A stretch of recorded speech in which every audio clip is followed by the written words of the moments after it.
नमस्कार, good morning. आपके साथ मैं हूं करुणा शंकर शर्मा। सबसे पहले बात लखनऊ में जारी सियासत की।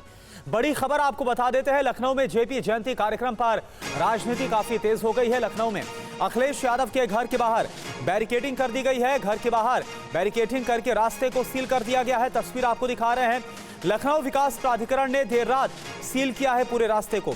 आज सुबह 10:30 बजे जेपी को श्रद्धांजलि देने जाने वाले थे अखिलेश यादव, लेकिन इससे पहले ही जिस जगह पर श्रद्धांजलि देनी थी जेपी एनआईसी, उसे सील कर दिया गया है, बैरिकेडिंग कर दी गई और साथ ही साथ अखिलेश यादव के घर के बाहर भी बैरिकेडिंग कर दी गई है। हवाला दिया जा रहा है सुरक्षा कारणों का, जो अभी तक लखनऊ विकास प्राधिकरण की तरफ से इस मामले में हवाला दिया गया है। हालांकि अखिलेश यादव की तरफ से भी इसको लेकर बयानबाजी सामने आई है। तो अखिलेश यादव के कार्यक्रम पर लखनऊ विकास प्राधिकरण ने चिट्ठी लिखी है। क्या वजह बताई है चिट्ठी लिखकर? चिट्ठी में जेपी एनआईसी को बताया है निर्माण स्थल, जेपी एनआईसी के अंदर फैली है निर्माण सामग्री। यह बताया गया बारिश के कारण कीड़े होने की संभावना है। सुरक्षा कारणों से दौरा उचित नहीं होगा अखिलेश यादव के लिए, क्योंकि उन्हें Z+ सिक्योरिटी मिली हुई है। ऐसे में सुरक्षा वजहों को गिनाया गया है। जो फैसला लखनऊ विकास प्राधिकरण की तरफ से लिया गया है जेपी एनआईसी को सील करने का, बैरिकेडिंग का। और आइए अब आपको वो लेटर दिखाते हैं जो कि लखनऊ विकास प्राधिकरण की तरफ से जारी किया गया है और सूचित किया गया है कि आखिर जेपी एनआईसी को क्यों सील किया गया, क्यों बैरिकेडिंग की गई है। ये वो लेटर, इसमें लिखा है जेपी एनआईसी एक निर्माण स्थल है जहां पर निर्माण सामग्री बेतरतीब ढंग से फैली हुई है और बारिश के कारण कई कीड़े होने की संभावना है। समाजवादी पार्टी प्रमुख अखिलेश यादव को Z+ कैटेगरी की सुरक्षा प्राप्त है और इसके कारण सुरक्षा कारणों से उनका प्रतिमा पर माल्यार्पण करना और जेपी एनआईसी का दौरा करना सुरक्षित और उचित नहीं है। और देखिए, इसको लेकर एक और बड़ी खबर। अखिलेश यादव का यूपी सरकार पर आरोप। जेपी जयंती पर हमें रोकने की कोशिश हो रही है, अखिलेश यादव की तरफ से कहा गया। निजी आवास के पास बैरिकेडिंग की गई। सुनिए आप क्या कहा गया अखिलेश यादव की तरफ से। टीन शेड लगा करके सरकार कुछ तो छिपाना चाहती होगी। टीन शेड आखिरकार क्यों? किसी महापुरुष का सम्मान क्यों नहीं करने दे रहे? अगर किसी की जयंती पर, और वो भी समाजवादी महान नेता जयप्रकाश नारायण जी की जयंती पर, और ये कोई पहली बार नहीं हो रहा है। हर वर्ष जयप्रकाश जयंती के दिन समाजवादी लोग यहाँ इकट्ठे होते थे, उनका माल्यार्पण करते थे, सम्मान के लिए यहाँ पर आते थे, अपने विचार रखते थे। एक वो महान नेता जिसने संपूर्ण क्रांति का नारा दिया और उस समय की सरकार के सामने झुका नहीं। और एक समय ऐसा आया कि उसकी संपूर्ण क्रांति की वजह से परिवर्तन हुआ देश की राजनीति में। ये निर्माणाधीन नहीं है, ये बेचने की तैयारी है। इसको बेचा जाएगा और मैं समझता हूँ अगर सरकार नहीं चला पा रही है तो बेच दे तो अच्छा है, कम से कम ये चलने लगेगा। और टीन शेड लगा करके कोई रोक नहीं सकता विचारधारा को। तो देखिए, सरकार को छिपाना चाहती है, सरकार जेपी एनआईसी को बेचना चाहती है। ये सारे जो सवाल हैं, ये जो आरोप हैं, वो लगाए गए अखिलेश यादव की तरफ से। इधर अखिलेश यादव के घर के बाहर के हालात का जायजा लिया हमारे संवाददाता विपिन चौबे ने। आपको दिखाते हैं। बीती रात जेपी एनआईसी सेंटर के बाहर उसके गेट पर टीन शेड लगाने के बाद अब अखिलेश यादव के घर के बाहर भी भारी बैरिकेडिंग लगा दी गई है और अब तमाम पुलिस ऑफिशियल मेरे दाहिने हाथ में देखेंगे तो अखिलेश यादव के घर की तरफ बढ़ रहे हैं, संभवतः उनसे बात करने के लिए जा रहे हैं। बीती रात जेपी एनआईसी सेंटर यानी जयप्रकाश नारायण कन्वेंशन सेंटर के बाहर ये बैरिकेडिंग की गई थी और वहां पर टीन शेड लगाया गया था, क्योंकि पिछले बार भी उनको अखिलेश यादव को वहां पर माल्यार्पण करने की अनुमति नहीं दी गई थी, लेकिन उसके बावजूद वो पहुंचे थे और रोड क्रॉस करने के बाद जो बैरियर्स है उसको क्रॉस करने के बाद, जो वॉल्स है उसको क्रॉस करने के बाद अखिलेश यादव अंदर पहुंचे थे और माल्यार्पण किया था। ये अखिलेश यादव के घर की बाहर की तस्वीर है जहां पर उनकी सिक्योरिटी इस वक्त आपको नजर आएगी। भारी सुरक्षा बल बाएं हाथ में समाजवादी पार्टी दफ्तर मुख्यालय की तरफ बढ़ रहा है और इस तरफ अगर आप देखेंगे तो ये वो तमाम बैरिकेड्स हैं जो लगाए गए। भारी सुरक्षा बल तैनात है, पुलिस बल, रैपिड एक्शन फोर्स के अलावा तमाम पीएसीज को भी लगाया गया है। और ये देखिए, ना सिर्फ 3 लेयर की बैरिकेडिंग की गई है बल्कि ये लोहे की जालियां भी लगाई गई हैं, इसके अलावा बल्लियां भी लगाई गई हैं और एक लेन सिर्फ अभी खोला गया है, लेकिन इसको भी तकरीबन 10 बजे के बाद बंद कर दिया जाएगा। और ये तस्वीरें हम आपको अखिलेश यादव के घर के बाहर की दिखा रहे हैं और यही रास्ता उनके घर को जाता है, यही रास्ता उनके पार्टी मुख्यालय को जाता है और यहाँ पर पुलिस बलों की तैनाती, तमाम ऑफिशियल्स की तैनाती आप देख सकते हैं। और ये वो तमाम पुलिसकर्मी जो रात से ही यहाँ पर मोर्चा संभाले हुए हैं। लखनऊ के कई आईपीएस ऑफिसर्स ने यहां पर मोर्चा संभाला हुआ है और किसी को भी 10 बजे के बाद इस रास्ते से जाने की अनुमति नहीं होगी। और देखिए सीधे लखनऊ में उस जगह का रुख करते हैं जहां पर इस वक्त बैरिकेडिंग की गई है जेपीएनआईसी के बाहर।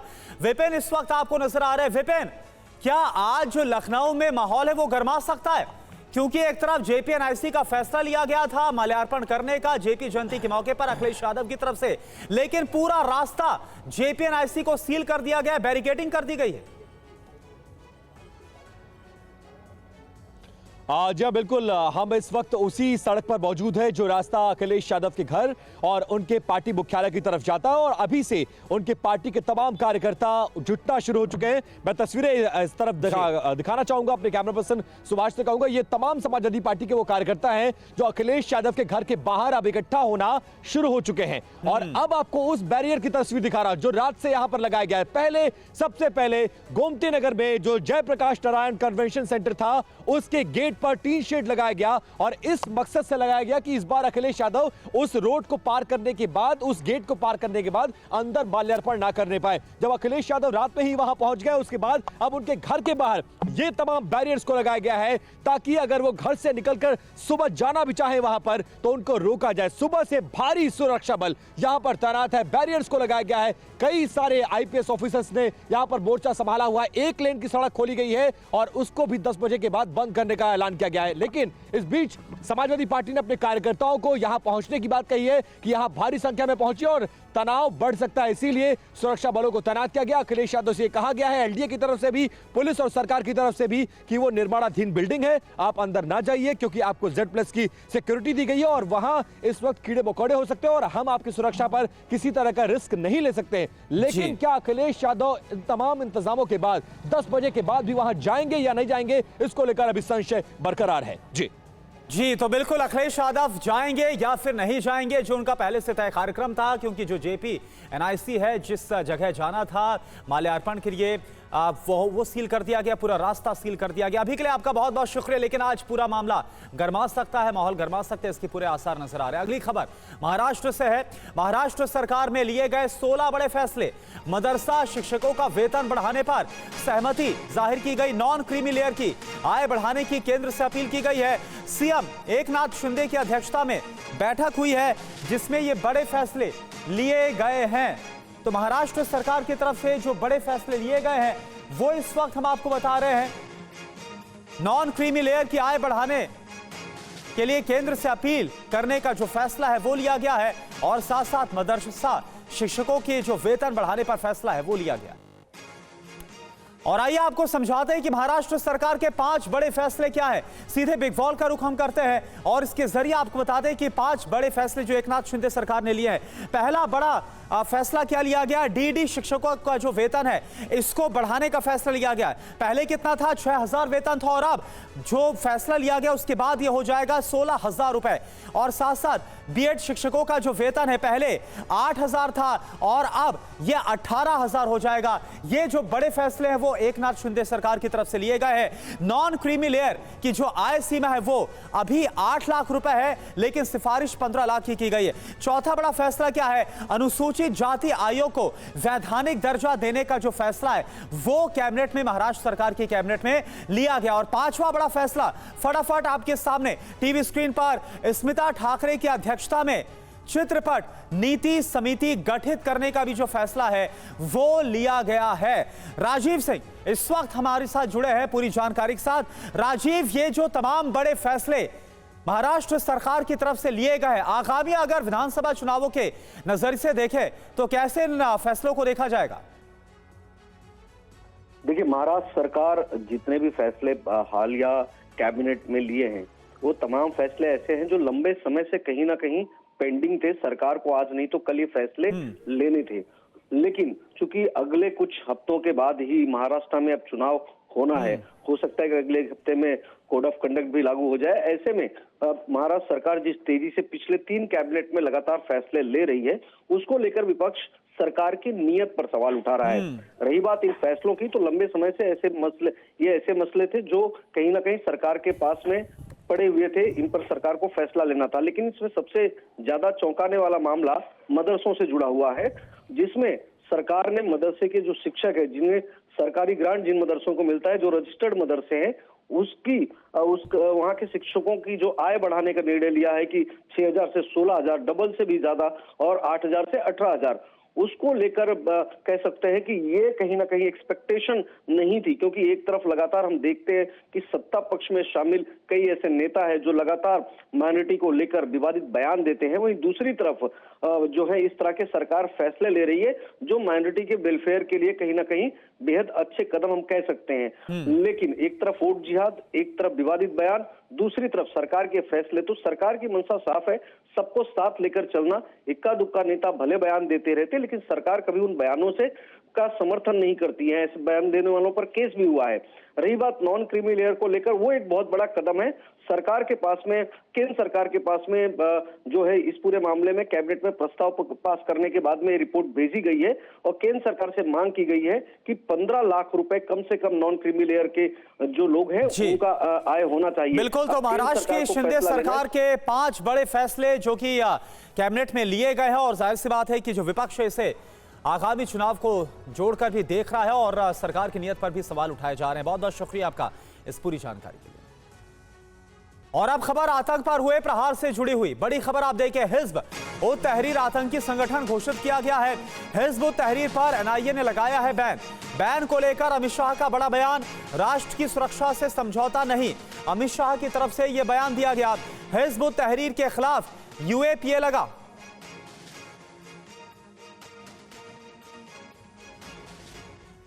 तो हिज्ब उत तहरीर पर बैन को लेकर गृहमंत्री अमित शाह की तरफ से कहा गया है कि मोदी सरकार आतंकी ताकतों से सख्ती के साथ निपटने और भारत को सुरक्षित करने के लिए प्रतिबद्ध है।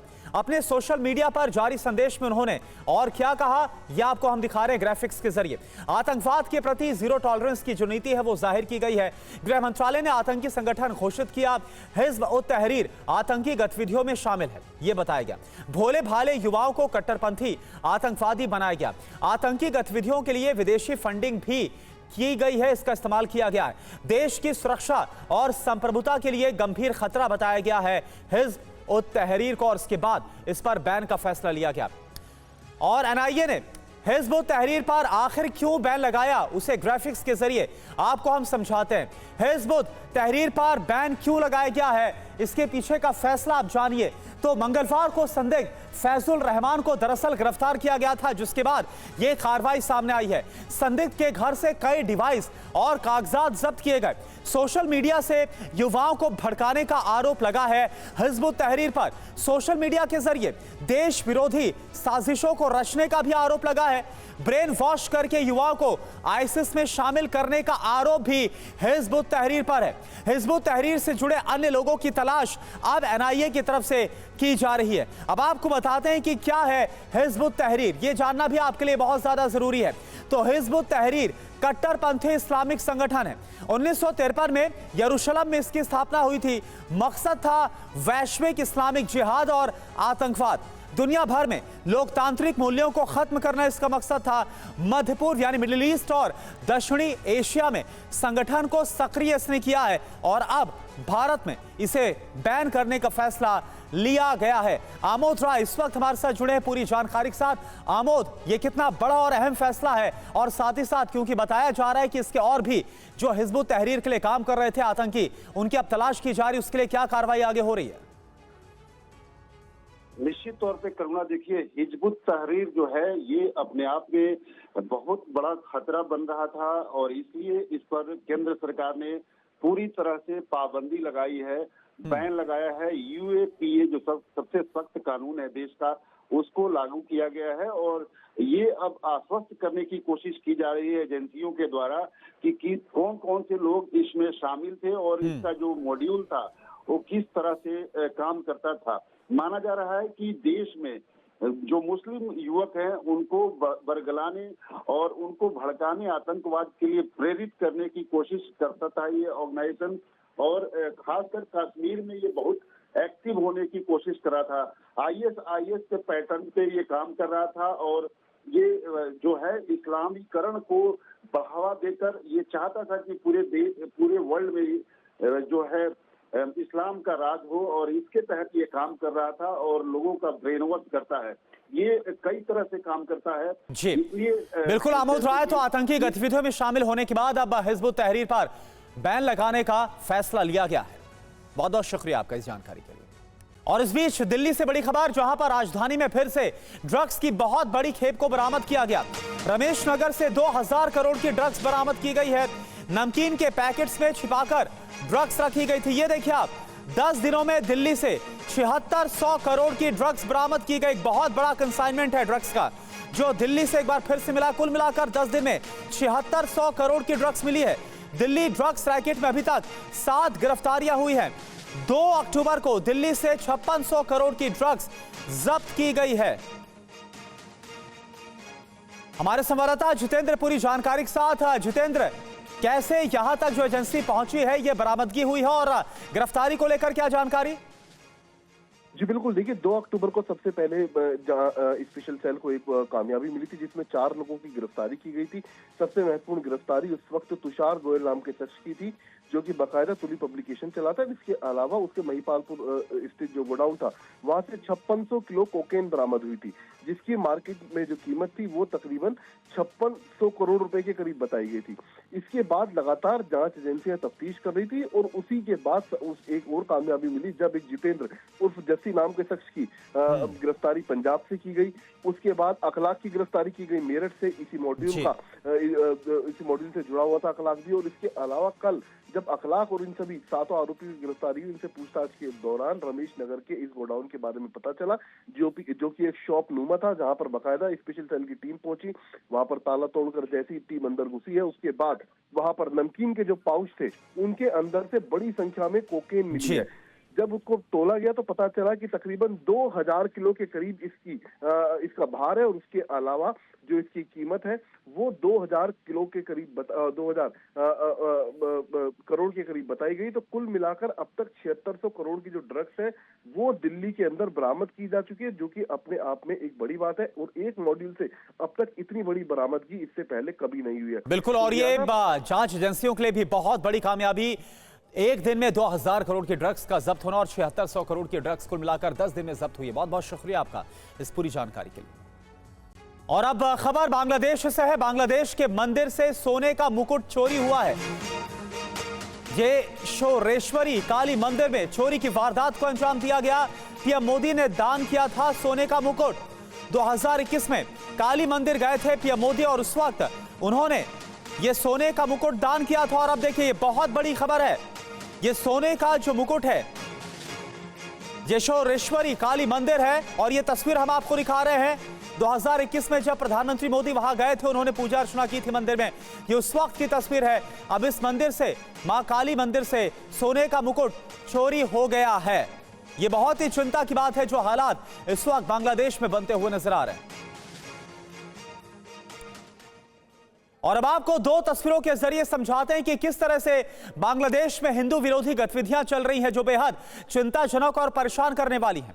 हिंदू अल्पसंख्यकों के खिलाफ नोबेल पुरस्कार विजेता मोहम्मद यूनुस के नेतृत्व वाली सरकार में अत्याचार और बढ़ गया है।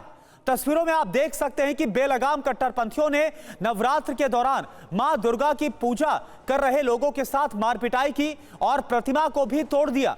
और अब पीएम मोदी के गिफ्ट किए गए माता के सोने का जो मुकुट है, उसको भी बांग्लादेश के मंदिर से चुरा लिया गया। हिंदू संगठन सुरक्षा की गुहार लगा रहे हैं। कहा यह जा रहा है कि बांग्लादेश पाकिस्तान के नक्शे कदम पर चल पड़ा है और यही वजह है कि अब वहां पर लगातार हिंदुओं को और जो हिंदू मंदिर हैं उन्हें निशाना बनाया जा रहा है। 2 जो ताजा मामले हैं वो इस वक्त हम आपको दिखा रहे हैं। इससे पहले भी लगातार जब शेख हसीना ने बांग्लादेश को छोड़ा था, उसके बाद जो हालात बने थे, तब भी घटनाएं सामने आई थी हिंदू मंदिरों में तोड़फोड़ की। ये देखिए 27 मार्च 2021 की तस्वीर, जब बांग्लादेश का दौरा प्रधानमंत्री ने किया था और ये वही मुकुट है जो माता को भेंट किया था और अब यह सोने का मुकुट चोरी हो गया है। आगे बढ़ते हैं, पश्चिम बंगाल से खबर। पश्चिम बंगाल की सीएम ममता बनर्जी को आईएमए का पत्र। हड़ताल पर बैठे डॉक्टर्स के समर्थन में आईएमए। डॉक्टर्स की मांग को पूरा किया जाए, आईएमए की तरफ से यह कहा गया है। एक हफ्ते से भूख हड़ताल पर बैठे हैं जूनियर डॉक्टर। पश्चिम बंगाल के मुख्यमंत्री ममता बनर्जी को यह पत्र आईएमए की तरफ से हड़ताल पर बैठे डॉक्टर्स के समर्थन में पत्र लिखा गया है। डॉक्टरों की मांग को जल्द से जल्द पूरा किया जाए, वो आईएमए की तरफ से मांग रखी गई है। इस पत्र के जरिए ममता बनर्जी से एक हफ्ते से भूख हड़ताल पर बैठे हैं जूनियर डॉक्टर्स, ये कहा गया है।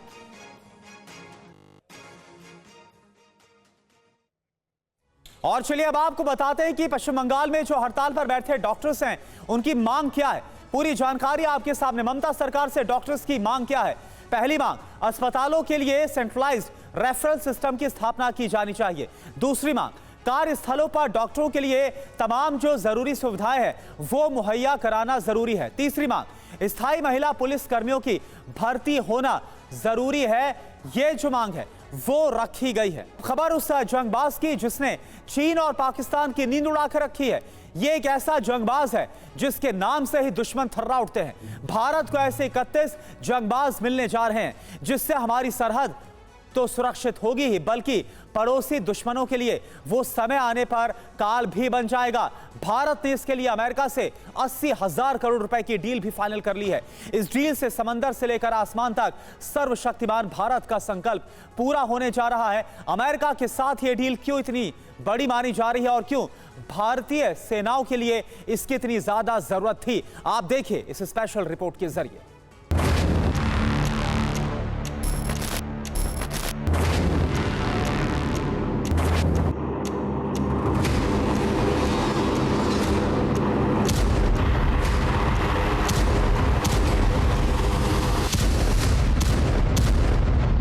आसमान से समंदर तक भारत की सुरक्षा होगी अभेद्य। समंदर से आसमान तक दुश्मन की हर साजिश होगी बेनकाब।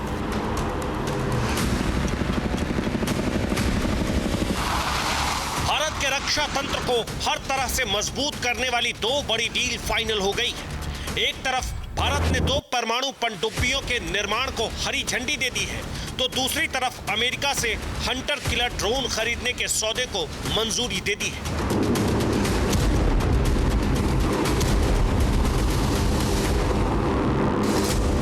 भारत को मिलने जा रहे हंटर किलर से 2 पड़ोसी दुश्मनों के खेमे में अभी से कपकपी छूट रही है। चीन और पाकिस्तान जैसे साजिशकर्ताओं के लिए भारत की सरहदें एक तरह से सील बंद हो जाएंगी और परिंदा भी पर नहीं मार पाएगा।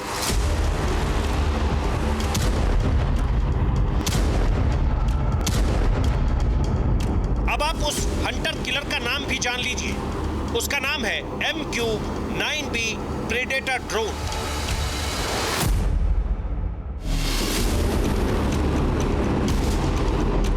MQ-9B वही ड्रोन है जिससे अलकायदा चीफ अल जवाहिरी को मारा गया था। अब यही ड्रोन भारत को मिलने जा रहा है। रक्षा मामलों से जुड़ी कैबिनेट कमेटी ने इस सौदे को मंजूरी दे दी है। 80,000 करोड़ के रक्षा सौदे को मंजूरी दी गई। इसके तहत अमेरिका से 31 MQ-9B प्रेडेटर ड्रोन खरीदे जाएंगे। 31 प्रेडेटर ड्रोन में भारतीय नौसेना के लिए 15 यूनिट, भारतीय सेना और वायुसेना के लिए 8-8 यूनिट शामिल होंगे। इस रक्षा सौदे की सबसे बड़ी बात यह है कि देश में 2 न्यूक्लियर अटैक सबमरीन भी बनाए जाएंगे। विशाखापत्तनम में स्थित जहाज निर्माण केंद्र में 2 अटैक सबमरीन का निर्माण होगा। अटैक सबमरीन का सौदा करीब 45,000 करोड़ रुपए का है।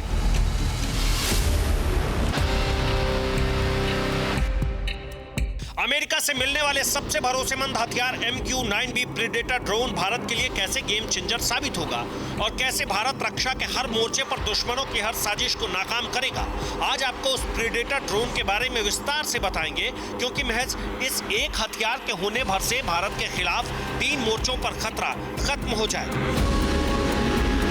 प्रेडेटर ड्रोन्स की आवश्यकता भारत को बहुत ज्यादा है। 2 मायनों में ये बहुत ही अहम डील है। पहला कि भारत की जो विस्तार है भारत का इंडियन ओशन, अरबियन सी और बे ऑफ बंगाल का, उस पर हमारी जो मैरीटाइम डोमेन अवेयरनेस उसकी जो सर्वेलेंस और हमारी जो एक्सक्लूसिव इकोनॉमिक जोन की सुरक्षा के लिए बहुत ज़रूरी है कि हम लगातार इन क्षेत्रों पर अपनी पैनी नज़र रखें और इनमें सुरक्षा की दृष्टि से एक अच्छा डिटरेंस भी देते रहें ताकि कोई भी इलीगल एक्टिविटीज ना हो। MQ-9B प्रेडेटर ड्रोन उड़ेगा तो लद्दाख में चीन की चालबाजी फेल कर देगा। ये ड्रोन समंदर में चीन और पाकिस्तान की जासूसी ठप कर देगा, यहां तक कि दुश्मन के घर में घुसकर सर्जिकल स्ट्राइक होगी और उसे पता तक नहीं चलेगा। अमेरिका के साथ MQ-9B प्रेडेटर ड्रोन की डील भारत के लिए बहुत जरूरी थी, क्योंकि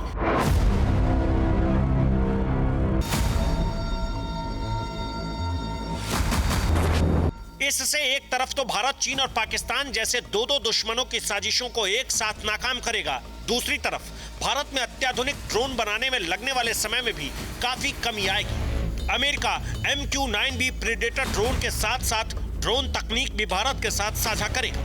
सूत्रों के मुताबिक अमेरिका ने भविष्य में भी भारत को आधुनिक ड्रोन बनाने में मदद का भरोसा दिया है। गल्फ ऑफ एडन में चाइना की शिप्स घूम रहे हैं, जिबूती में उन्होंने बेस बना लिया है। देखिए, आप देख सकते हैं बर्मा में या श्रीलंका में या मालदीव्स में इनकी एक्टिविटीज़ लगातार बढ़ती जा रही है और इसको देखते हुए हमें ज़रूरी है कि हम इनके ऊपर निगरानी रखें। हम इसको शैडोइंग कहते हैं, तो हम शैडो करें इनके शिप्स को, उनको रास्ता दिखाएं, हमारे एक्सक्लूसिव इकोनॉमिक जोन में कोई इलीगल एक्टिविटीज़ ना हो और किसी तरह की कोई भी जानकारी हमारे दुश्मनों को ना मिले। उसके लिए ये ड्रोन्स लगातार अपना काम करेंगे। भारत के पास 31 प्रेडेटर ड्रोन होने का मतलब है आसमान से लेकर जमीन तक और समंदर से लेकर पहाड़ों तक, मतलब हर जगह दुश्मन पर पैनी नजर रखने वाला दुनिया का सबसे शक्तिशाली ड्रोन चीन और पाकिस्तान जैसे दुश्मनों को चैन से सोने नहीं देगा। Bureau report, TV9 Bharatvarsh. पिछले 10 सालों में भारत की डिफेंस नीति में बहुत बड़े बदलाव के बाद भारत को सब कुछ शानदार चाहिए, चाहे वो हथियार हो, फाइटर जेट्स हो या फिर ड्रोन। MQ-9B प्रेडेटर जैसे अत्याधुनिक ड्रोन की भारतीय सेना को बहुत जरूरत थी, क्योंकि इस ड्रोन की खासियत ही कुछ ऐसी है कि हर मुल्क इसे अपने पास चाहता है।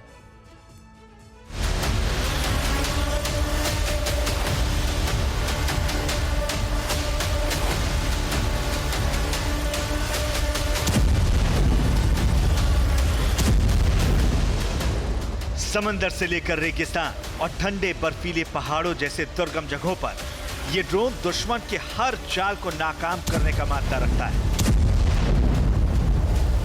आंधी हो, तूफान हो, बारिश हो या भीषण गर्मी और सर्दी, हर मौसम में यह हंटर ड्रोन दुश्मन की साजिशों के परखच्चे उड़ा देता है।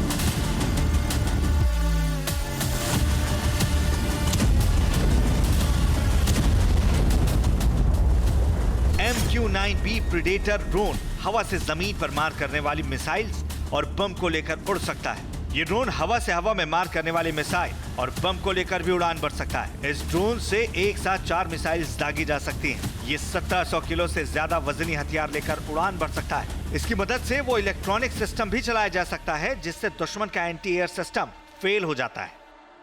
P-8I जो हमने एयरक्राफ्ट जो बोइंग कंपनी का हमने लिया है, सर्वेलेंस एयरक्राफ्ट जो नेवी ऑपरेट कर रही है, उससे भी ज्यादा काबिलियत रखता है ये ड्रोन। छोटा सा ड्रोन 25,000 फीट तक की ऊंचाई पे हमारी LOC के ऊपर निगरानी रख सकता है, समुद्र में दूर तक जा सकता है। इसकी जो रडार कैपेबिलिटी है, इसकी जो वेपन्स हैं, इसमें हेलफायर मिसाइल्स लगे हैं जो एंटी टैंक मिसाइल्स हैं, एयर से सरफेस टारगेट को, लैंड टारगेट को डिस्ट्रॉय कर सकते हैं।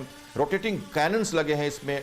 इसके अंदर देखिए GBU-9 बॉम्ब्स लगे हैं जो बहुत ही खतरनाक बॉम्ब्स हैं, और तरह तरह की कैमरा डाटा लिंक, जिससे ये अपनी सारी पैनी नजर रखते हुए पूरे आंकड़ों को अपने मिलिट्री कमांडर्स को डायरेक्टली भेज सकता है।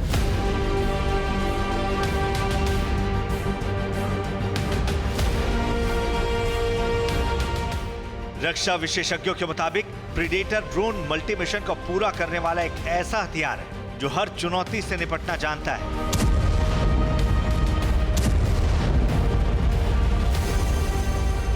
ये एक मध्यम ऊंचाई वाला रिमोट संचालित ड्रोन है। इसका इस्तेमाल मुख्य रूप से खुफिया जानकारी इकट्ठा करने के लिए की जाती है। साथ ही सैनिकों और बेस फोर्स को सहायता देने के मकसद से भी इसका इस्तेमाल होता है।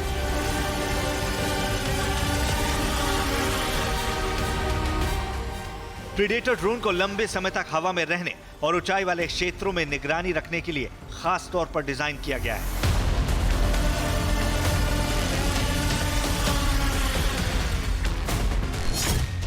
प्रीडेटर ड्रोन खुफिया जानकारी, निगरानी, नजदीकी हवाई सहायता, खोज और बचाव, सटीक हमला और हवाई मार्गदर्शन के लिए भी इस्तेमाल होता है। ये 35 घंटे तक हवा में रहने में सक्षम है। प्रीडेटर ड्रोन एयरक्राफ्ट सिस्टम का हिस्सा है। सिस्टम में 4 सेंसर होते हैं। हथियार से लैस aircraft, ground control station, predator primary satellite link और अतिरिक्त उपकरण लगे होते हैं। रिमोट से संचालित सिस्टम को कहीं भी ऑपरेट किया जा सकता है। इसी तरह प्रीडेटर को अलग किया जा सकता है। साथ ही इसे कंटेनर में भी लोड किया जा सकता है। इसकी क्षमताएं इसे अनियमित युद्ध संचालन के लिए खास तौर पर कारगर बनाती है। हम anti poaching, anti smuggling activities जो है, हमारे फिशिंग, एंटी फिशिंग एक्टिविटी जो होती है, कोई भी कॉन्ट्रावेंट ले जा रहा है, कोई भी गलत काम, पिराट्स के अगेंस्ट में पैनी नजर रखना, कोऑर्डिनेटेड अटैक में इसका जरूरत, जैसे हमने गल्फ ऑफ एडन में देखा, अभी भारतीय नौसेना के साथ कोऑर्डिनेटेड अटैक्स हुए हैं। तो ये सब में हमें पायलटलेस जहाज के साथ वो सब काम हम हासिल कर पाएंगे जो शायद हम वैसे नहीं कर पा रहे थे। दुनिया के सबसे शक्तिशाली और सफल ड्रोन का इस्तेमाल अब भारत की आर्मी, एयरफोर्स और नेवी तीनों करेंगे। जानकारों का मानना है कि MQ-9B प्रीडेटर जैसे अत्याधुनिक ड्रोन अगर भारत में ही बनेंगे तो भारत के रक्षा उद्योग के लिए भी अवसर बढ़ेंगे, क्योंकि इसमें मेक इन इंडिया पहल के तहत टेक्नोलॉजी ट्रांसफर होगी और अमेरिकी तकनीक से बने ड्रोन भारत में ही असेंबल किए जा सकेंगे। Bureau report, TV9 Bharatvarsh. तो समंदर से लेकर जमीन और आसमान तक देश की ताकत अब बढ़ने जा रही है। समंदर के अंदर भारतीय नौसेना की क्षमता बढ़ाने के लिए जो एक दूसरी डील हुई है वो भी काफी अहम है। इसके तहत भारत को न्यूक्लियर एनर्जी से चलाने वाली 2 अटैक सबमरीन भी मिलने जा रही है। खास बात यह है कि इन दोनों परमाणु पनडुब्बियों का निर्माण देश में ही होगा।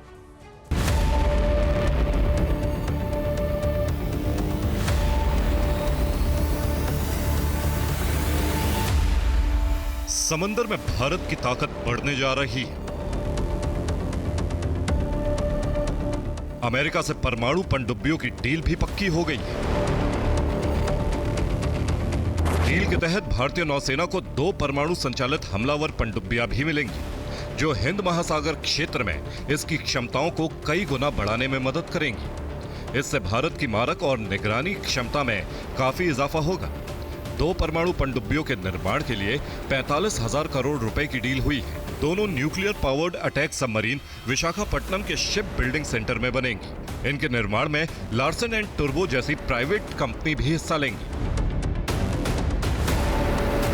ये डील काफी समय से अटकी थी, जो अब फाइनल हो गई है। रिपोर्ट्स के मुताबिक नेवी ने इन पनडुब्बियों की डील के लिए केंद्र के सामने जनवरी में ही अपनी मांग रखी थी।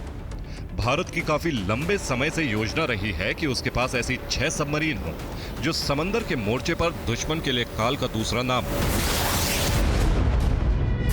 बताया जा रहा है कि इन पनडुब्बियों का निर्माण एडवांस टेक्नोलॉजी वेसल प्रोजेक्ट के तहत किया जाएगा, जो अरिहंत श्रेणी के तहत बनाई जा रही 5 परमाणु पनडुब्बियों से अलग है।